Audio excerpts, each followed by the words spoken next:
Ya en el periodo de entreguerras, Walter Lippmann, el llamado profeta del liberalismo, había observado cómo la tecnología y la propia información estaban avanzando infinitamente a mayor velocidad que los seres humanos mismos, sin poder adaptarse en el creciente torbellino. Una incapacidad de adaptación que, además, nos condena a la ceguera. Ante las luces intermitentes incesantes, la sociedad no es visible para nadie, es inteligible, incomprensible como un todo, ya sin narrativas, historias ni tradiciones que ayuden a mantener la cohesión, la continuidad. Fue el propio Hobsbawm que hablaba de la invención de la tradición. Tradiciones que creemos que vienen de toda la vida, pero que en verdad son creadas conforme son útiles para los valores del presente, siempre inventadas en tiempos de transformaciones sociales veloces, cuando hay que construir nuevos patrones sociales mediante nuevas tradiciones, sin las cuales la gente se sentiría desorientada en una sociedad de tantos cambios y sin un lazo que nos ate al pasado. Esencialmente, históricamente alienados. Esto ya no existe. Por tanto, las tradiciones y quizás incluso la propia historia tampoco. O al menos eso es lo que pretenden. Ni el pasado ni el futuro pueden estar sin el presente. Ambos son manufacturados en el hoy. Y sin el presente que se tambalea, los antes y los después más aún. Fukuyama diría el fin de la historia, pero no es tanto así. Más bien un presente perpetuo pero quebradizo. Sin embargo, es cierto que sí fue esa derecha liberal la que previó esta situación, o más bien ayudó a materializarla, o quizás ambas. El mismo Lippmann, como solución a la crisis que planteaba, concluyó que este estado nos dejaba a los seres humanos en una incapacidad para tomar decisiones políticas racionales, y por ende la democracia, aunque tenía que seguir siendo la bandera, debía de ser deliberadamente vaciada. Un estado de excepción a la raza humana entera. Así como la moda y los muebles, la poesía y la arquitectura desembocarían en el rechazo a lo barroco como decadente, anticuado, abrazando ahora el minimalismo. La democracia también debía de convertirse en minimalista. Al parecer, para estos predecesores del neoliberalismo, habíamos estado entendiendo la democracia patas arriba. Vivíamos creyendo que la democracia era el gobierno del pueblo por el pueblo, cuando en realidad siempre fue el gobierno sobre el pueblo. Un demos tan heterogéneo, irracional, pasional, que necesita la mano dura del Kratos.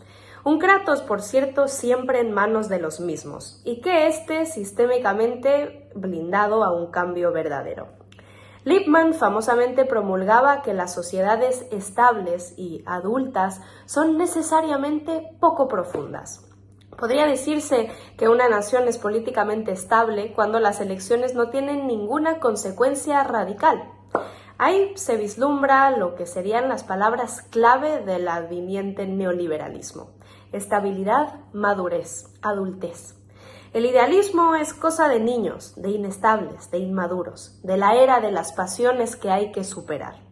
Para ellos, que serán los mismos quienes ahora la democracia real que ellos nunca han conocido porque es directamente contradictoria con el neoliberalismo y que sin embargo impera, por ejemplo, en Venezuela tras la revolución bolivariana, no es democracia en lo absoluto, es una dictadura, dicen.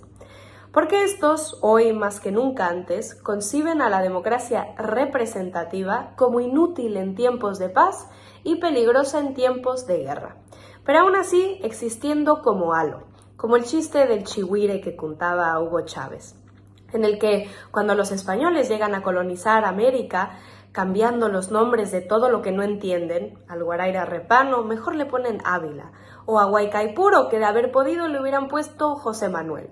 Pues también prohíben comer puerco los días santos. Los indígenas entonces comen puerco, pero cuando los españoles llegan escandalizados, estos dicen: pero no se preocupe, porque el cerdo se llama chihuire. Pues lo mismo hacen con la democracia, una democracia que en realidad es un cerdo apodado chihuire. Pero, ¿qué es lo que diferencia a este sistema de una dictadura, según ellos? Pues que entre las decisiones autoritarias de los gobernantes y el pueblo se encuentra el procedimiento mágico, la manufactura del consentimiento. El objetivo primordial del neoliberalismo en su teoría fundacional es, cito, coordinar las acciones de los individuos no omniscientes y no omnicompetentes en la ausencia de poder autoritario.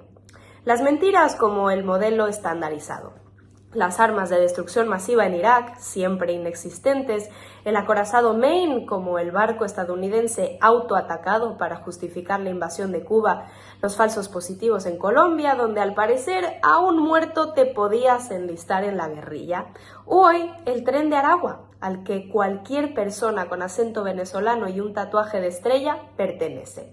Las mentiras de hoy son las concesiones del mañana, pero nunca calan del todo.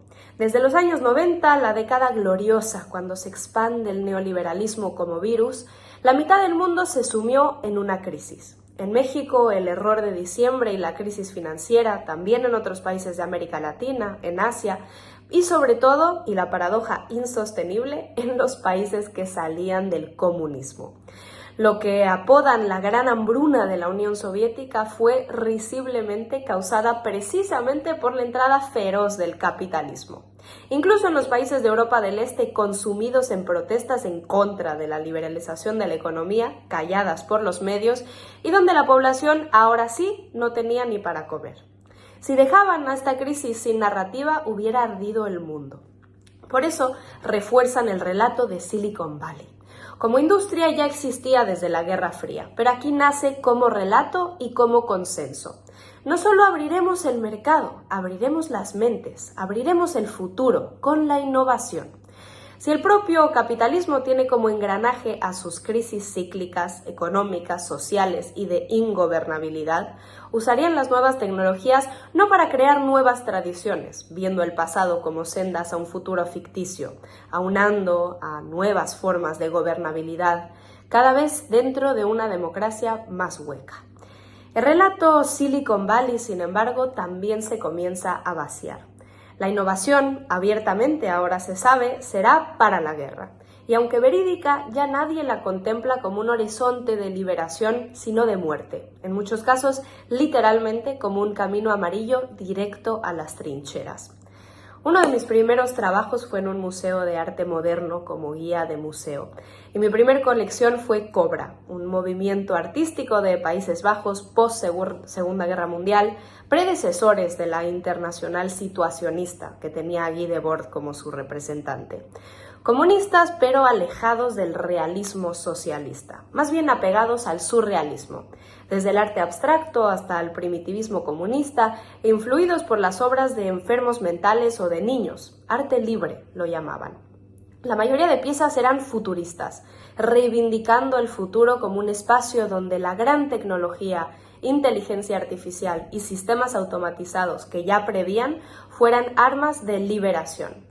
Hablaban, por ejemplo, del Homo Ludens, de cómo, trascendido el trabajo, dejándoselo a las máquinas, los seres humanos evolucionaríamos a una nueva especie, cuyo rasgo evolutivo fuera el juego. Es decir, que en el momento preciso en el que Lippmann escribía sobre la aniquilación humanitaria de la democracia en pos de una sociedad madura, estable y adulta, esa izquierda pensaba volver al juego, en literalmente reivindicar esa inestabilidad como fruto de la libertad, y de ahí partir. Tal vez sea liberadora entonces nuestra incapacidad para vislumbrar un futuro a nuestro presente, porque podemos asumir como propio el futuro vislumbrado por nuestro pasado, quitarle el polvo y volver a colocarlo en su sitio, en el cielo que tomaremos por asalto.